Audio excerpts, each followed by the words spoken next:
James Mitchell, a 38-year-old software engineer and devoted father to 12-year-old Emma, thought his biggest worry was helping his daughter adjust to their new neighborhood after his wife's passing 2 years earlier. Then Karen Whitfield knocked on his door at 7:45 a.m. on a Tuesday morning, demanding he immediately dismantle the community dog park he'd spent months building with his own hands and savings.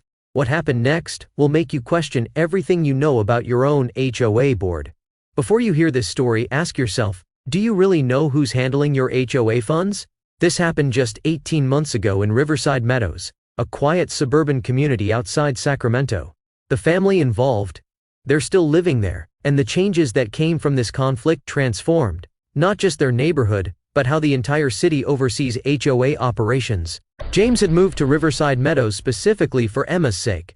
After losing her mother to cancer, he wanted to give his daughter a fresh start somewhere safe, with plenty of green space and community. The neighborhood seemed perfect: tree-lined streets, well-maintained homes, and a HOA that promised to preserve property values and community standards. What James didn't realize was that the HOA board, led by Karen Whitfield, had been operating more like a personal fiefdom than a community service organization. The dog park had been James's way of honoring his late wife Sarah, who had always dreamed of creating spaces where families and their pets could gather safely, using his own property's large backyard and a portion of the adjacent common area.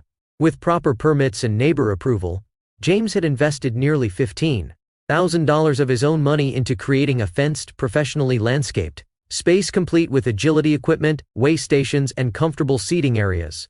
Emma had helped him plant every flower, paint every fence post, and install every piece of equipment.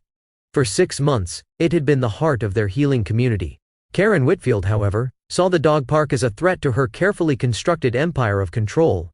At 52 years old, Karen had served on the Riverside Meadows HOA board for 8 years, the last 4 as president. A former insurance claims adjuster who'd been laid off during company downsizing, she'd found in HOA governance the authority and importance her professional life had lacked.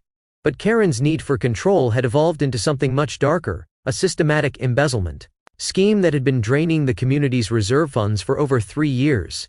The dog park represented everything Karen feared most: community members taking initiative without her explicit approval, neighbors gathering and potentially sharing information, and most dangerously, residents who might start asking questions about how their HOA fees were being spent. James's project had been entirely legal and properly permitted, but that didn't matter to Karen. She needed it gone, and she was prepared to use every tool at her disposal to make that happen. When Karen arrived at James's door that Tuesday morning, she was armed with a thick folder of fabricated violations and a smugly confident demeanor that immediately put James on edge. She informed him that the dog park violated multiple HOA covenants, noise ordinances, property use restrictions, and insurance liability clauses that she claimed had been recently updated. James asked to see the specific regulations she was citing, but Karen brushed off his request, stating that as HOA president, her interpretation of the rules was final. What Karen didn't tell James was that there were no such updated regulations. The violations she cited were entirely fictional, created in her home office the night before, using official HOA letterhead she'd been using to disguise her embezzlement activities. She needed the dog park controversy to distract from her financial crimes, and James's obvious dedication to the community made him the perfect target, someone who would fight back, creating drama that would consume the neighborhood's attention.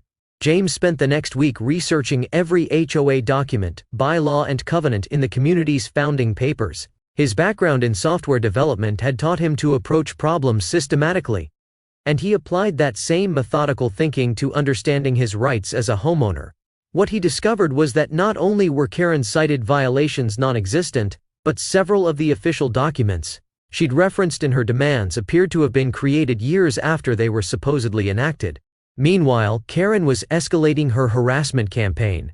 She began issuing daily fines for supposed violations: dogs barking too loudly, children playing too enthusiastically, maintenance vehicles staying too long. Each fine came with a letter stating that continued operation of the unauthorized facility would result in exponentially increasing penalties. She also started showing up at the dog park during peak usage times, photographing license plates, and taking notes on a clipboard, creating an atmosphere of surveillance and intimidation. The psychological pressure on James was intense. Emma had just started making friends through the dog park, bonding with other children over their shared love of animals. She'd been struggling with anxiety and depression since losing her mother, and the dog park had become her primary source of joy and social connection. Watching his daughter's face fall each time another threatening letter arrived broke James's heart, but he was determined not to let Karen's bullying tactics destroy something so precious to his family. Dr. Lisa Rodriguez, the local veterinarian who'd been volunteering her time to provide health checkups for the neighborhood pets, noticed the change in atmosphere immediately. As someone who'd seen the positive impact the dog park had on both animals and families, she was appalled by Karen's campaign. Lisa began documenting the community benefits the park provided, not just recreation, but actual public health improvements. As isolated elderly residents found reasons to socialize, and children developed empathy through animal interaction. Margaret Chen, an 78-year-old retired teacher who lived 3 houses down from James, had been observing Karen's behavior with growing suspicion. Margaret had served on the original HOA board when the community was established 15 years earlier, and she'd watched Karen's gradual transformation from helpful volunteer to authoritarian controller. Margaret began quietly reaching out to other longtime residents, sharing her concerns about Karen's increasingly erratic and aggressive behavior. 3 weeks into the conflict, Karen made a critical miscalculation. Frustrated by James's refusal to comply with her demands, she decided to take direct action. Using her access to HOA funds, she hired a private security company to patrol the dog park area and issue citations to anyone using the space. She told the security guards that the area was under dispute and that any gatherings constituted trespassing on HOA property. The security patrol's first day created immediate chaos. Children were questioned about their activities, elderly residents were asked to produce identification, and several dogs were frightened by the aggressive approach of unfamiliar uniformed personnel. Mrs. Chen was so shaken by the confrontation that she had to call her son to drive her home. Emma came running into the house crying, asking James why the police men had told her she wasn't allowed to play with her friends anymore. James realized that Karen had crossed a line from harassment into potentially dangerous intimidation. He began reaching out to other homeowners, organizing informal meetings to discuss the situation. What he discovered was that many of his neighbors had been dealing with their own harassment from Karen, sudden increases in fines, demands for expensive improvements to their properties, and threats of legal action for minor infractions that had previously been ignored. Tom Bradley, the HOA treasurer, found himself in an increasingly uncomfortable position. Karen had been pressuring him to approve payments for her various enforcement activities, but Tom was starting to notice discrepancies in the accounting. Bills for services that seemed excessive, payments to companies he'd never heard of, and expense reports that didn't quite add up. When James approached Tom privately, asking about the legal authority for the security patrols, Tom realized he couldn't actually account for several of the expenditures Karen had asked him to approve. Karen, sensing that her control was slipping, decided to eliminate the dog park permanently. On a Friday evening, while most residents were at work or preparing for the weekend, she arranged for a demolition crew to dismantle the fencing and remove all the equipment. She claimed emergency authority under a fabricated safety clause stating that the park posed an immediate liability risk that required swift action. James returned home from picking Emma up from school to find his carefully constructed community space completely destroyed. Months of work, thousands of dollars of investment, and his daughter's primary source of healing and joy had been reduced to bare dirt and scattered debris. Emma's heartbroken sobs that evening were the sound that finally pushed James from defensive reaction to active investigation. But Karen's victory celebration was short-lived. The destruction of the dog park created an unexpected consequence that she hadn't considered. The fenced area had been serving as an unofficial containment zone for several neighborhood strays, dogs, that had been gradually socialized and cared for by the community but hadn't yet been formally adopted. With the fencing gone and the feeding stations removed, these animals began roaming freely through the neighborhood, desperately searching for food and shelter. Within a week, Riverside Meadows was dealing with a genuine stray dog crisis. 7 dogs of various sizes and temperaments were wandering the streets, getting into garbage, frightening children, and creating the exact type of liability and safety issues that Karen had claimed to be preventing. Panicked residents called animal control, but the city's resources were overwhelmed. The situation required immediate action, but Karen found herself unable to provide any effective solutions. Dr. Rodriguez was inundated with calls from concerned residents.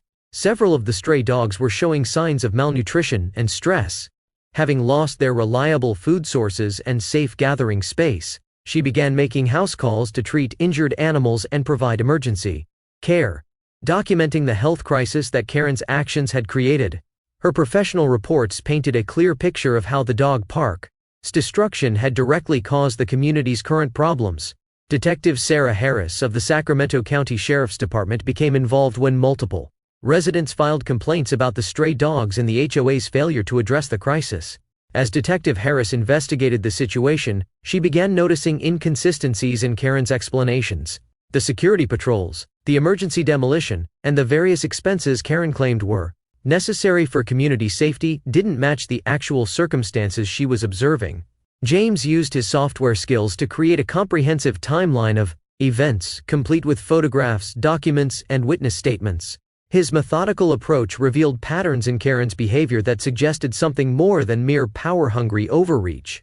The dates of various emergency expenses coincided with periods when Karen had been under financial stress, and several of the companies she'd hired appeared to exist only on paper. Margaret Chen provided the historical context that tied everything together. She'd kept meticulous records of HOA meetings and decisions over the years, and her documentation showed a clear pattern of financial irregularities coinciding with Karen's rise to power.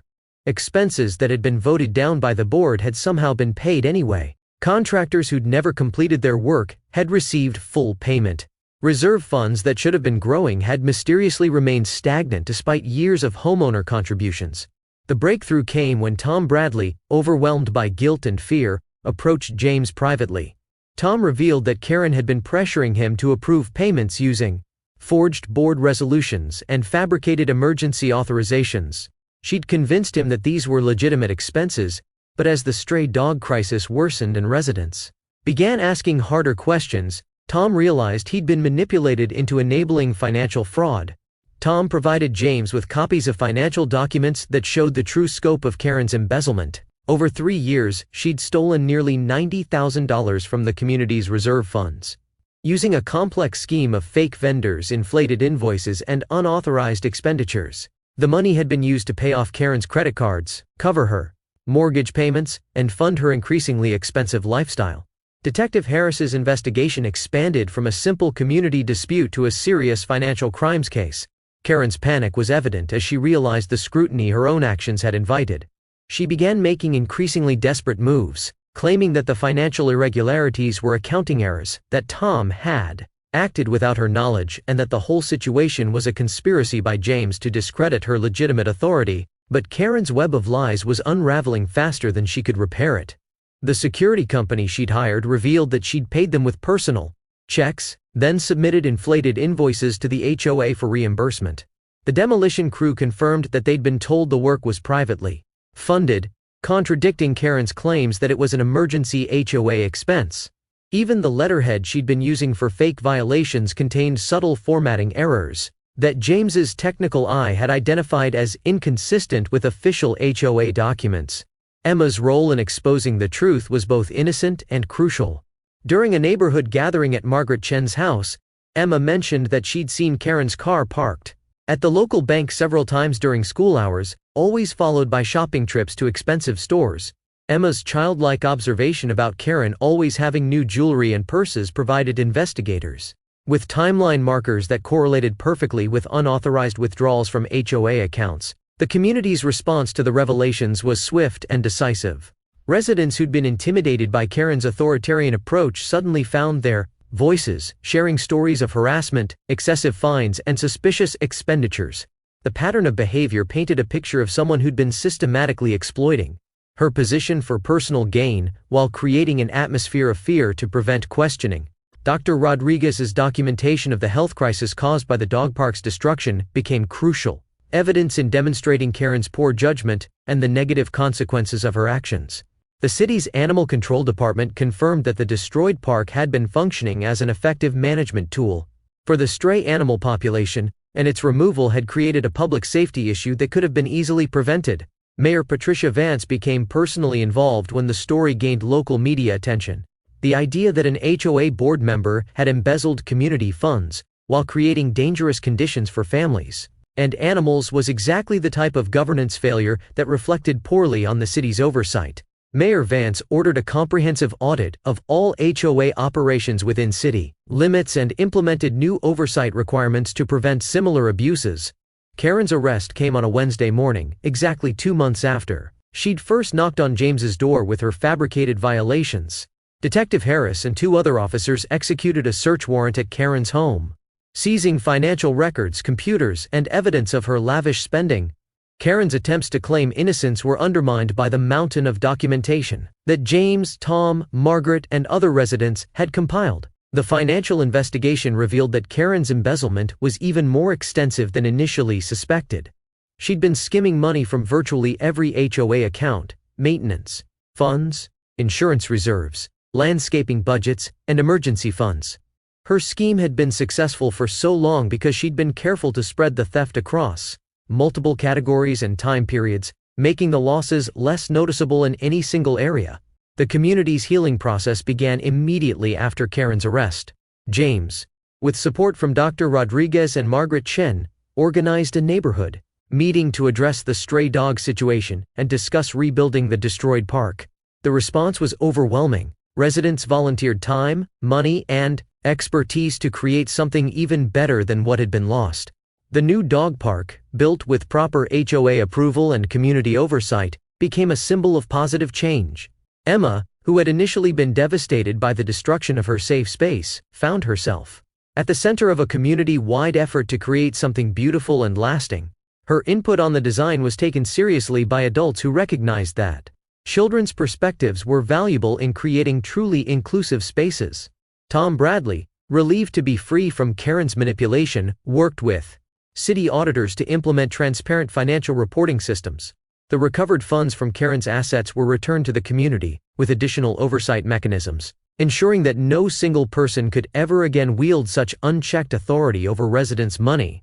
Margaret Chen was elected to the new HOA board, bringing her decades of community experience and commitment to transparent governance. Under her leadership, the board implemented regular community meetings, open financial reporting, and clear procedures for addressing resident concerns without intimidation or retaliation. Dr. Rodriguez established a permanent community pet wellness program, providing regular health screenings and educational resources for animal owners. The program became a model for other neighborhoods, demonstrating how community initiatives could address both animal welfare and human social needs. Detective Harris's investigation led to improved coordination between city officials and HOA boards throughout the county. Her work helped establish protocols for identifying financial irregularities and provided law enforcement with tools for addressing governance abuse before it reached crisis levels. The legal consequences for Karen were severe but appropriate. She pled guilty to multiple counts of embezzlement and fraud, receiving a sentence of 4 years in prison and full restitution requirements. Her case became a cautionary tale used in HOA management training programs, illustrating how unchecked authority and financial desperation could lead to devastating consequences for entire communities. James's transformation throughout the ordeal was profound. The quiet software engineer who'd simply wanted to create a memorial space for his late wife discovered within himself the ability to research, organize, and lead a community-wide effort for justice. His methodical approach and refusal to be intimidated by Karen's tactics inspired other residents to stand up for their rights and demand accountability from their elected representatives. Emma's healing journey accelerated once the conflict was resolved and the community rallied around creating positive changes. The new dog park became not just a place to play, but a symbol of how communities could overcome adversity and create something beautiful together. She developed leadership skills by helping organize park activities and became known throughout the neighborhood as someone who could bring people together around shared values. The story of Riverside Meadows spread beyond local media, becoming a case study in HOA reform and community organizing. James was invited to speak at city council meetings and neighborhood associations, sharing lessons about the importance of financial oversight, transparent communication, and resident engagement in community governance. The broader impact extended to municipal policy changes that strengthened oversight of HOA operations throughout the region. Mayor Vance's reforms included mandatory annual audits, term limits for board members, and clear procedures for residents to report suspected financial irregularities. These changes prevented similar abuses in dozens of other communities, and established Sacramento County as a leader in HOA accountability. Dr. Rodriguez's community pet wellness program was adopted by veterinary associations as a model for preventive care and community engagement. Her documentation of how the dog park's destruction created public health problems became part of urban planning curricula, demonstrating the interconnections between community spaces, animal welfare, and human well-being. Margaret Chen's approach to community leadership became a template for effective HOA governance. Her emphasis on transparency, respect, and collaborative decision-making showed how neighborhood associations could serve residents' interests without creating adversarial relationships or enabling abuse of power. The financial recovery process took nearly a year to complete, but every dollar stolen by Karen was eventually returned to the community. The experience taught residents the importance of staying informed about their HOA's operations and created a culture of engaged citizenship that strengthened the neighborhood's social bonds and property values. Today, 5 years later, Riverside Meadows is known throughout the Sacramento area as a model community. Property values have increased significantly, not just because of well-maintained amenities, but because of the strong sense of community and effective governance that emerged from the crisis. New residents are drawn to the neighborhood specifically because of its reputation for transparency, inclusivity, and collaborative problem-solving. James continues to live in the same house where this story began, but both he and Emma have grown in ways they never expected. The dog park that started as a memorial to Sarah's dreams became a catalyst for community transformation and personal empowerment. Emma, now a teenager, serves on the neighborhood's Youth Advisory Council and is known for her ability to bring different generations together around common goals. Karen Whitfield completed her prison sentence and moved to a different state, but her legacy remains as a reminder of how individual character flaws can threaten entire communities when given unchecked power. Her story is still used in HOA training programs and municipal oversight workshops as an example of the warning signs that residents and officials should watch for in community governance. The rebuilt dog park stands today not just as a recreational facility, but as a monument to community resilience, the power of methodical investigation, and the importance of standing up for what's right even when the opposition seems overwhelming. Every day, families gather there with their pets, children play safely, and neighbors connect across generational and cultural lines, exactly as Sarah Mitchell had dreamed when she first envisioned a space where community could flourish. This story will change how you look at every HOA letter in your mailbox, every board election, and every community decision that affects your family's daily life. Because sometimes the greatest threats to our homes come not from external forces, but from the very people we've entrusted to protect our shared interests. And sometimes, the most ordinary families find within themselves extraordinary strength to fight back, seek justice, and build something better for future generations.